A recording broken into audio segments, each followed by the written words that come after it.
நமஸ்காரம். உங்கள் அன்பிற்கும் அபிமானத்திற்கும் ஒரு வித்யாபுத்திரன் வி.ஆர். ராஜா குளத்தூர் பேசுகிறேன். ஸ்ரீமாத்திரை நமக. இதனுடைய 1405வது வீடியோ. இந்த வீடியோவில் என்ன பார்க்க போகிறேன்னா, திரிபுரா ரகசியத்தின் சரியா காண்டத்தில் விட்டு போகிற பகுதியெல்லாம் சொல்ல போகிறேன். இன்றைக்கி சாயந்தரம் விவேக் சரபேஸ்வரோட பேசிட்டு இருக்கும்போது சொன்னார், ரொம்ப அழகான சில பாயிண்ட்ஸ் எல்லாம் இருக்குது சார், அது பேசுங்க, சரியாக எடுத்து முடிச்சிருங்க முழுக்க அப்படின்னார். So I thought of this sharing with you. Evening இதுக்காக I spent about an hour or so in getting the left out materials, what I have not covered in my the earlier videos. அதாவது ஜனங்களுக்கு நம்ம என்ன தான் சொன்னால் சில points ரிப்பீட்டான ஆகுது, சில பாயிண்ட் வந்து என்ன சொல்கிறது ஃப்ரெஷ்ஷாகவும் இருக்குது. ஸோ இவரே தத்தாத்திரேயரை பிருகு வம்ச புதல்வா சொல்லிட்டு பரசுராமருக்கு சொல்லும்போது சிலதெல்லாம் திருப்பி சொல்கிறார் இவர். இந்த சரியா மகாத்மிய காண்டம் தனியாக ஒன்று இருக்குது, இந்த காண்டம் தனியாக இருக்குது. இது சரியா காண்டம், கடைசி காண்டம். அது 12,000 ஸ்லோகம். இது திரிபுரா ரகசியம் தத்தாத்திரேயரால் சொல்லப்பட்டது. ஸோ இந்த திரிபுரா ரகசியத்தில் இந்த சரியா காண்டத்தில் தான் வந்து உமா மகேஷ சம்வாதம் அதெல்லாம் வந்து அதை வந்து தத்தாத்திரேயர் இவளுக்கு சொல்கிறார். யாருக்கு? பரசுராமருக்கு. பரசுராமர் வந்து அதாவது இந்த சுமேதசன் மகரிஷி சொல்லி அவள் வந்து மதுரையில் வந்து தபஸ் பண்ணி அவர் வெளியிடுறத இந்த திரிபுரா ரகசியன்ற நூலை. ஸோ இப்போ கம்யூனிட்டி இது சப்ஜெக்ட் சரியாக காண்டத்தில் என்ன விட்டு போயிருக்கு, இன்றைக்கி வந்து சில பாயிண்ட்ஸ்லாம் பார்க்க போகிறோம். பூஜைகள், விளக்கேற்றுறது, ஜபம் பண்ணுறது, இதெல்லாம் வந்து பரமேஸ்வரன் சொன்னதாக தத்தாத்திரேயர் சொல்கிறார் இவருக்கு, பரசுராமருக்கு. அதுதான் பார்க்க போகிறோம் நம்ம. பரசுராம, ஜபபதியை சொல்கிறேன் கேள். முறைப்படி ஞாசம் செய்து கொண்ட சரீரம் தேவதா மயமான தெய்வ சரீரமாக ஆகிவிடுகிறது. ரஷ்மி மாலான்றது வந்து இது பூர்ணாபிஷேகம் ஆனாதான் அது. இந்த மந்திரங்கள்லாம் மற்ற மந்திரங்கள்லாம் படம் செய்துவிட்டு ஜபமாலையின் உதவியுடன் மூல மந்திரம் ஜபம் செய்ய வேண்டும். இப்போ கவுண்டர்லாம் வச்சுருக்கா. ஜபமாலை இஸ் சொல்கிறது எ குட் ஒன். இந்த கவுண்டிங்க்கு விரலில் வென்றதெல்லாம் அதமன் தான் சொல்லியிருக்கு. ஜபமாலை இஸ் எ பெஸ்ட்டு. அந்த மாலை எது இருக்கலாம், பல விதமான மாலைகள் சொல்லிருக்கு. ருத்ராட்சமணி, ஸ்படிக மாலை, முத்து மாலை, அந்த மாதிரி மாலைகள்லாம் சொல்லிருக்கு ஜபத்தில். 108 கணக்கு விடுறோம் பார்த்துங்க. இந்த 108வது மணி எது இருக்குன்னா மேருன்னு சொல்லிட்டு தனியாக வந்து அந்த மணி இருக்கும். இப்போ நான் காமிக்கிறேன் பாருங்கள். நான் போட்டிருக்கேன் ருத்ராட்ச மாலை. காமிச்சாதான் தெரியும் உங்களுக்கு. இது வெள்ளி கட்டியிருக்குது. நான் எதையும் ஜபத்துக்கு யூஸ் பண்ணுறதில்ல. ஜென்ரலாக வந்து சொல்லும்போது என்ன சொல்கிறாங்கன்னா,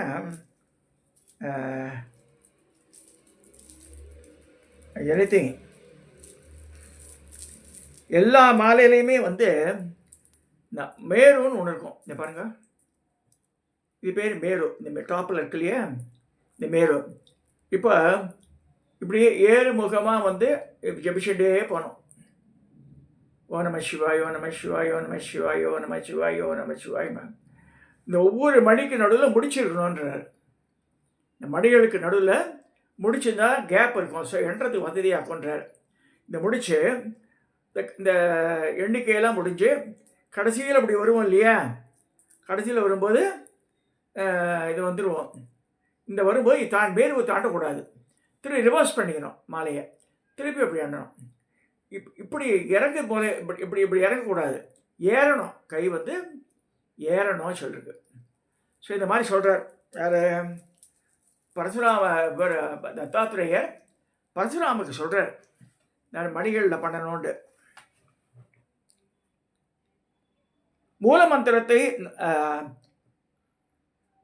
1000 தடவை ஜெபிக்க வேண்டும். இதை ஒரே காலத்தில் பண்ணலாம், அல்ல 2 அல்லது 3 காலங்களில் ஜெபிக்கலாம்.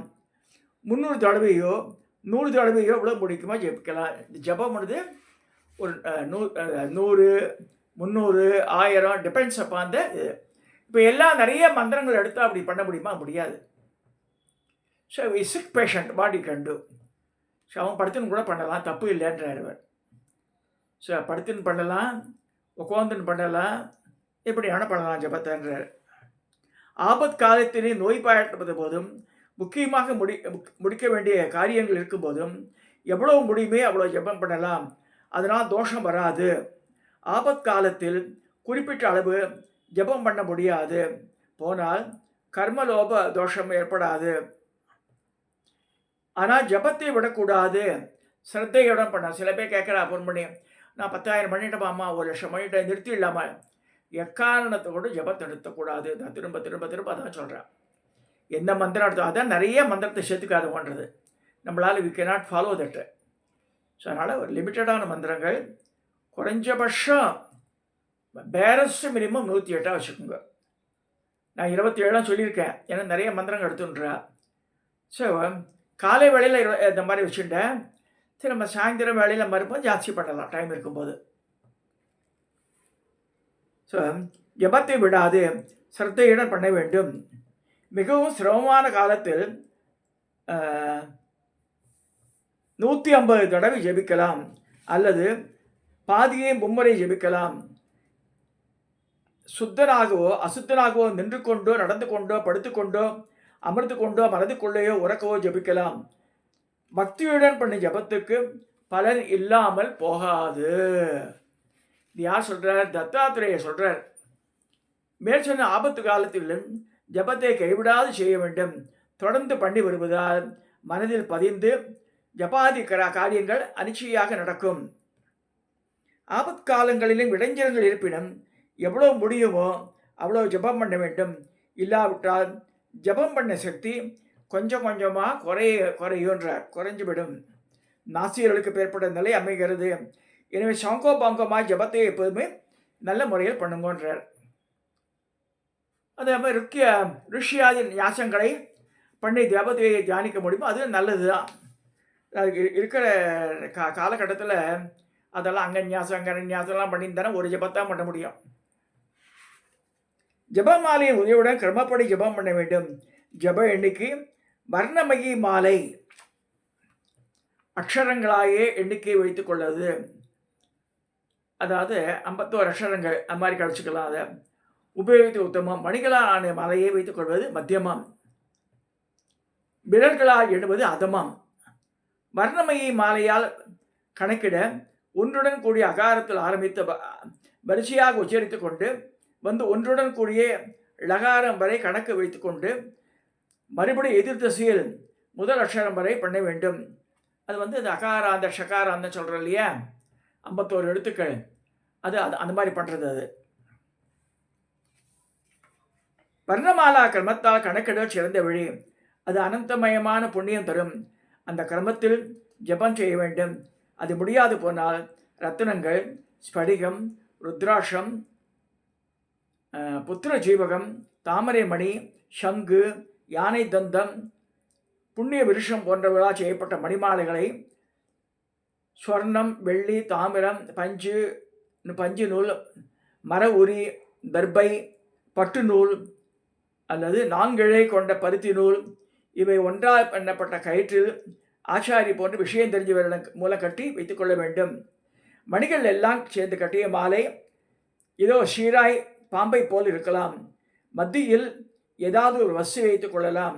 ஜப மாலையை நன்றாக இறுகி கட்ட வேண்டும். மாலைகளுக்கு மணிகளுக்கு இடையே முடிச்சிருக்கணும்ன்றார்.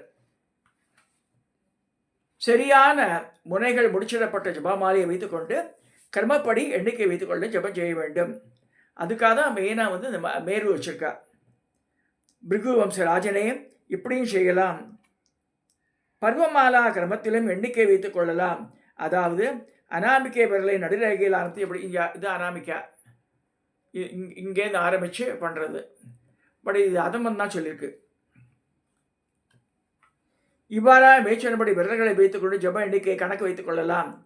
எண்ணிக்கை முடிந்தவுடன் எண்ணிக்கை வைத்துக் கொள்ளா ஜபம் செய்வதே அதிமூடன். எனவே நல்ல சாதகன் ஜப எண்ணிக்கையை வைத்துக் கொள்ள வேண்டும். ஜபம் எடுத்துட்டா இப்போ நான் டு பி ஃப்ரேங்க்கு நான் எவ்வளோ எண்ணிக்கிறது இல்லை. எனக்கு தெரியும் ஒரு மாலை ஒரு முடிஞ்சு தான் 108 இருக்குண்டு.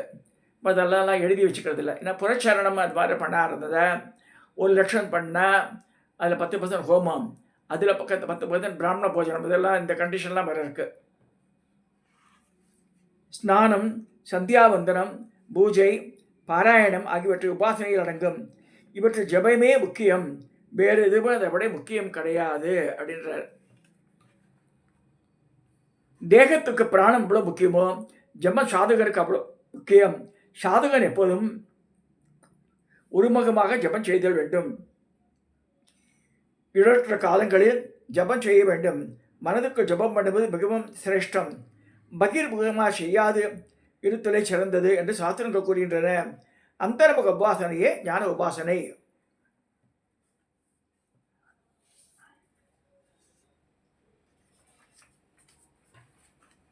இதில் லலிதா பரமேஸ்வரி படத்தை போட்டிருக்கா, இந்த புக்கில் காமிக்கிறேன். பாலா திருபசுந்தரியும் போட்டிருப்பான் அந்த படத்தில். சொல்ல லலிதா மகா திருபசுந்தரி தான் அது.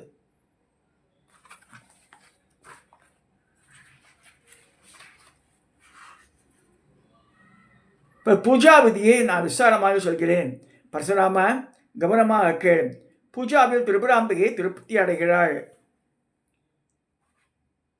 பார்கவா, திருக்கோணத்தில் ஆரம்பித்து 14 கோணங்கள் கொண்ட சக்கரம் உள்ளவரை சக்தி கோணங்கள்.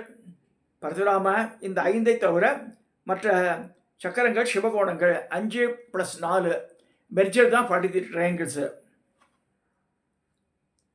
பார்கவா, மத்திய திருக்கோணம் 4 அங்குலம் இருக்க வேண்டும். மீதி கோணங்கள் இந்த மத்திய திருக்கோணத்துக்கு வெளியே இருக்க வேண்டும். சதுஷ்கோணம் 3 அங்குலம், ஷட்கோணம்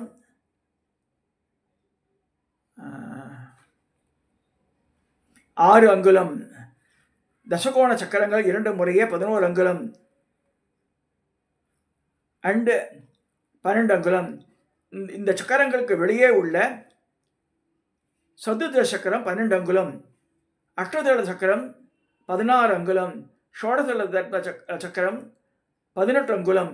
இதற்கு வெளியே துவாரங்களுடன் கூடிய பூபுரம் 12 அங்குலம். மேற்படி 96 அங்குலத்தில் அமைந்த யந்திரம் மிகவும் சிறந்தது. இதுவே திரிபுராதேவிக்கு மிகவும் பிரியமான யந்திரமாகும். பெருசாயிடும். 96 அங்குலம்னா பாருங்களேன். இப்போ மோகன் குருஜி பண்ணி வச்சுருக்கார் பெருசாக. இந்த அந்த இந்த இந்த அளவு இந்த சொன்னால் இந்த மெஷர்மெண்ட்லாம் இருக்குது.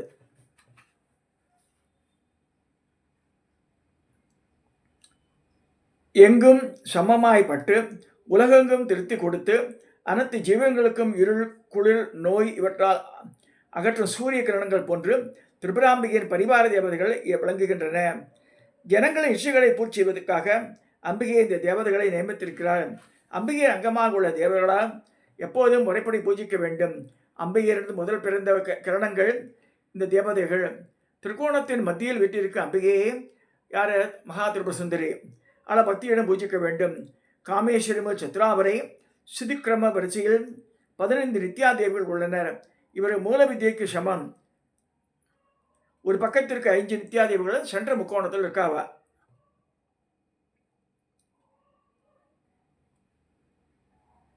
முக்கோணத்தை சுற்றி 15 நித்யா தேவிகள் உள்ளனர். இவருக்கு மத்தியில் மூலஸ்வரூபியான மகா தித்யா விளங்குகிறார். இம்முக்கோணத்தின் பிருஷ்டபாகத்திற்கு ஆதிகுருவாகிய இது முக்கியமானது. அந்த முக்கோணம் சென்ற முக்கோணத்தில் 3 கோடு வரும் ஹரிசாண்டலாக. அதில் இந்த முக்கோணத்தில் பிருஷ்டபாகத்தில் ஆதிகுருவான சிவன் அம்சம் ஆனவர்களும் திரிபுராம்பிகையை பூஜிப்பனாக மித்திரை சமய, சட்டி சமய, உட்டி சமயி ஆகிய உருமார்கள் இருக்கிறார்கள். கூடங்களை நன்கு உபாசித்து மகேஸ்வரியின் பதத்தை அடைந்த மகாத்மாக்கள் இந்த இவர்களை 3 ரேகைகளை கிரமப்படி பூஜிக்க வேண்டும். இங்கு நவநாதர்கள் விளங்குகின்றனர். அவுக்கு ரூபத்தில் தேவியின் அம்சங்களாக உள்ளனர். 3 வித அவுகங்கள் உள்ளன. திவ்யோகம், சித்தோகம், மானோகம். இவர்கள் முறையே தேவர்கள், சித்தர்கள், மனுஷர்களுக்கு அவர்களுக்கான வித்தியைகளை போதிக்கின்றனர். சதாசிவனின் அம்சமாகவே இவர்கள் சர்வஜர்கள், திருமூர்த்திகள், வேதத்தை நன்கொணர்ந்தவர்கள், திவ்யமூர்த்திகள், மகாபுருஷர்கள் என்று அழைக்கப்படுகிறார்கள். தமக்குரிய பூஜா முறையில் சித்தி பெற்றவர்கள் என்பதால் இவர்களை சித்தர்கள் எனப்படுவர். பூபரத்தின் முதல் சுற்றில் 10 திசைகளில் அனிமாதி சித்திகள் உள்ளனர். அனிமா சித்தி அணு போல் ஆகும் சித்தியை தரும். மகிமா சித்தி மகத்துவம் தரும். ஈஷ சித்தி சுதந்திரம் தரும். வசித்த சித்தி வசீகர சக்தி தரும். பிராகாமிய சித்தி ஆசைகளை நிறைவேற்றும். புத்தி சித்தி போகம் பெற வைக்கும். இச்சா சித்தி எல்லா தேவைகளையும் பூர்த்தி செய்யும். ஆசையை நிறைவேறுவதாலே சுகசாதனம் ஏற்பதால் பிராப்தி சித்தி சகலமும் சௌபாகியமும் சுபவிதமாகும். பரதேமீதே அம்சங்களாக இவர்கள் சாதுகனுக்கு பூரண சித்தி தருவர். பூபர்த்தன் 2வது ரகையில் பிராமியாதி அஷ்டமாத்திரி தேவிகள் வருகின்றனர். பிராமி தேவியில் தொடங்கி வரிசையாக அஷ்ட திசைகளில் கடைசியில் மகாலட்சுமி முடியும். பிராமி, மகேஸ்வரி, கௌமாரி, வைஷ்ணவி, வாராகி, இந்திராணி, சாமுண்டி, மகாலட்சுமி. பிருகுவம்சராஜனே, இவர்களை மகாலட்சுமி நரசிம்மரின் சக்தி ஆவாள். பூபரத்தின் 3வது ரேகையில் தசமுத்ரா தேவதைகள் வரிசையாக விளங்குகின்றனர். முத்திரகளை காண்பித்தால் திரிபுரா தேவி மகிழ்ச்சியை கொள்கிறாள். அடுத்தது காமாகர்ஷன் ஆரம்பித்து 16 தேவிகள் உள்ளனர். காமம் முதலியான கவர்ச்சிகளை உடைய சக்திகள் தெய்வீகமானவை.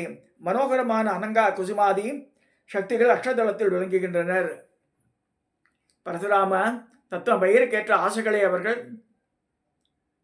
திருத்தி வைக்கின்றனர். சர்வசம்சோபனி முதலிய சக்திகள் 14 முக்கோணத்தில் சக்கரத்தில் உள்ளனர். இவர்களுக்கு பக்தர்களுக்கு இருக்கும் பல்வேறு ஆசனைகளை திருத்தி வைப்பதில் நிபுணர்கள். தசாச்சார சக்கர தேவர்கள் பக்தர்களுக்கு பல்வேறு சக்திகளை சித்திகளை வழங்குகின்றனர். அவ்வாறே அந்த தசார சக்கரத்தில் சர்வஜாதி தேவியர் உள்ளனர். அஷ்டகோணத்தில் வசின்யாதி தேவர்களும் நடுமுக்கோணத்தில் காமேஸ்வரியாதி தேவர்களும் உள்ளனர். சர்வஸ்வரூபிணியான பிந்துஸ்தானத்தில் திரிபுரா தேவி வருகிறார். ஸ்ரீ திரிபுராம்பிகை ஸ்ரீ எந்திரத்தில் பூஜிக்க இதுவே விதி. அல்லது தியான ஸ்லோகத்தின்படி அமைந்த விக்கிரகத்தில் பூஜிக்கலாம். ஸ்ரீயந்திரம் இல்லாத பட்சத்தில் அனைத்து பொருள்களையும் ஸ்ரீயந்திரத்தையே தியானித்து பூஜிக்க வேண்டும். ஸ்ரீயந்திரத்தின் நடுவில் உள்ள பிந்துஸ்தானத்தில் அம்பிகையின் மூர்த்தியை தியானிக்கலாம். ஷாலகிராமம் அல்லது தனது குண்டலிலேயே தேவியை பூஜிக்கலாம். தங்கம் போன்ற உலோகங்களானதும் மிக்க மனோகரமானதும் மங்களமானதும் பீடத்தில் வைத்து ஸ்ரீயந்திரம் அல்லது விக்கிரகத்தை வழிபட வேண்டும். இரும்பு, ஈயம், களிமண் இவற்றை தவிர்க்கவும். சங்கு, உயர்ந்த ஜாதி மணிகள், ரத்தினங்கள் ஆகியவற்றால் இந்த பீட அமைதியான போசத்தையும் சொல்றார். வெண்ணிறம் அல்லது மங்களகரமான நிறம், அதான் மஞ்சள் கலர் தவிர வேறு நிறத்தில் பீடம் இருக்கக்கூடாது. தனக்கு நேராக இருக்கும்படி பீடத்தில் ஸ்ரீயந்திரம் அல்லது மூர்த்தியை வைக்க வேண்டும். பீடத்தில் மண்டூகாதி பீட தேவதைகளை கிரமப்படி பூஜிக்க வேண்டும். அப்பீடத்தில் திரிபுராம்பிகையும் ஆவாகனம் செய்து கற்றுணர்ந்த ஆகமப்படி பூஜிக்க வேண்டும். அம்பாள் கொலிவிட்டிருக்க.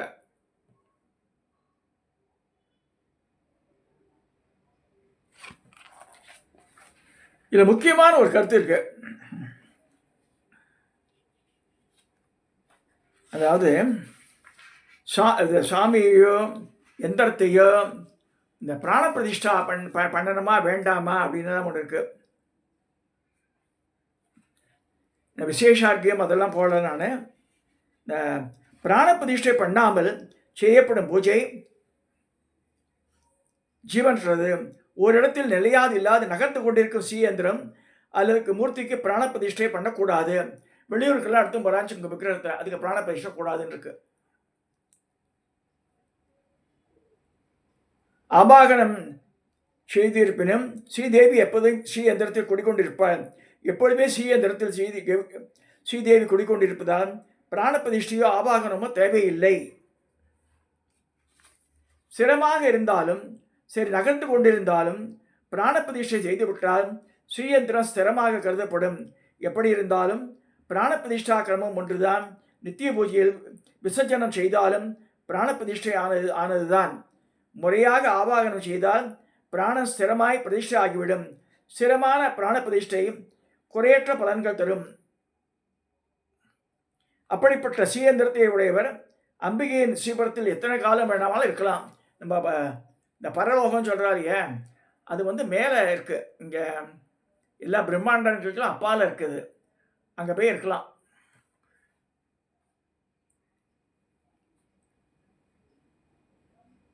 பிந்து மாறாதிருப்பின் ஸ்ரீயந்திர அந்நியத்தியம் மாறாது. சக்தி கூட கூட எங்கு சென்றாலும் ஸ்ரீயந்திரம் பூஜைக்குரியதாக இருக்கும். முடிவில் சாதகன் ஸ்ரீபுர ரூபமாகவே ஆகிறான். சிவலிங்க ரூபத்தில் எந்திரத்தை ஸ்தாபனம் செய்துவிடு. அப்படியே சந்தேகமின்றி சாதகன் சாட்சாத் திரிபுரை ரூபத்தில் உள்ள இவனை ஜமதக்கினி மைந்தா.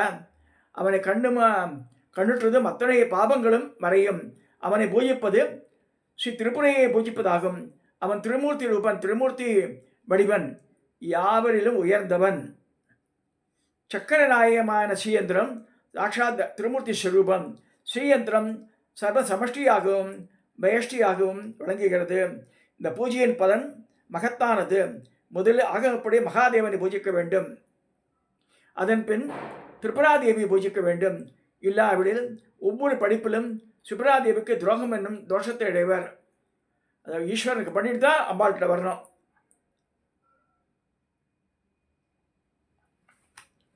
ஸோ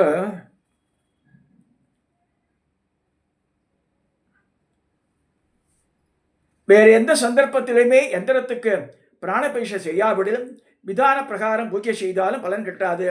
லிங்கத்தை ஸ்தாபனம் செய்துவிட்டு கிரமப்படி எந்திரத்தை ஸ்தாபிக்க வேண்டும். லிங்க ஸ்தாபனத்துக்கு முன்பே எந்திர ஸ்தாபனம் பண்ணக்கூடாது. இவற்றில் அலட்சியமும் சோம்பேறித்தனமும் மகா தோஷத்தை பெற்றுத்தரும். ஆகவே பிராண பிரதிஷ்டை பண்ணப்படாத எந்திரத்துக்கோ மூர்த்திக்கோ பூஜை செய்யக்கூடாது. இந்த விஷயத்தை ஏளனம் செய்தால் அந்த தேவதை பெரும் பாவத்தை தருவாள். எனவே எந்திரத்தையும் லிங்கத்தையும் விதானப்படி ஸ்தாபனம் செய்ய வேண்டும். முக்திமான்கள் நிலையான எந்திரத்தை ஸ்தாபித்து பலன் பெற வழிவகுக்க வேண்டும். இவ்வாறாய் லிங்கத்தை இடம் வைத்து இடம் மாறக்கூடிய சரப்பிரதிஷ்டியாக பண்ணலாம்.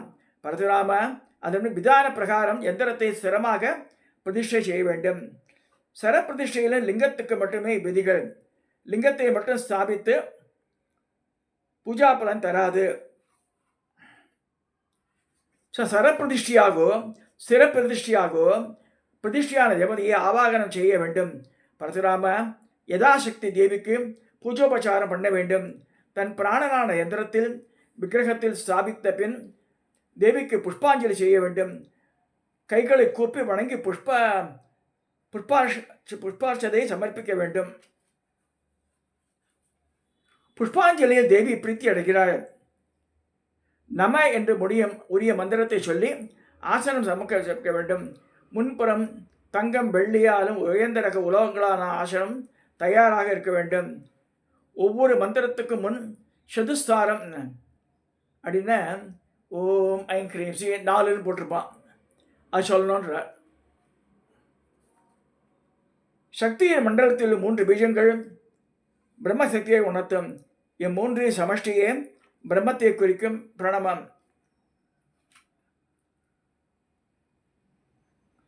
பிரம்மரூப திரிபுரையின் பூஜையில் 4 தாராமந்திரங்களை பிரயோகிக்க வேண்டும்.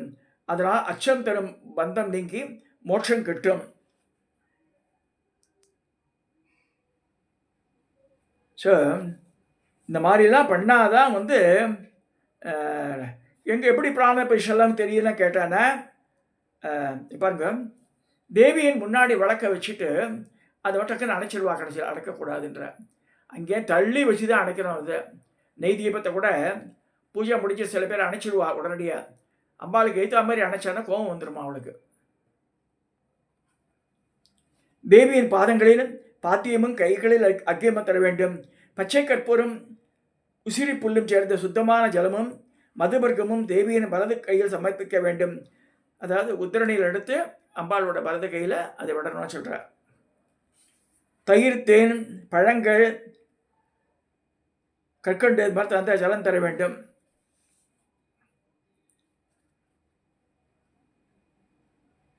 திரிபுராம்பைக்கு துளசி மீதும் பில்வேலைகள் மீதும் பிரீத்தி. அரளி, செம்பருத்தி, ஜாதி மல்லிகை, மாலத்தி, தாமரை மட்டுமல்ல, அல்லி, மகிழம்பூ, செண்பகம், குசும்பகம், நித்தியமல்லி மற்றும் சுகந்தமான புஷ்பங்கள் பத்திரங்களால் பூஜித்தால் திரிபுராம்பிகை பற்றி அழைப்பார்.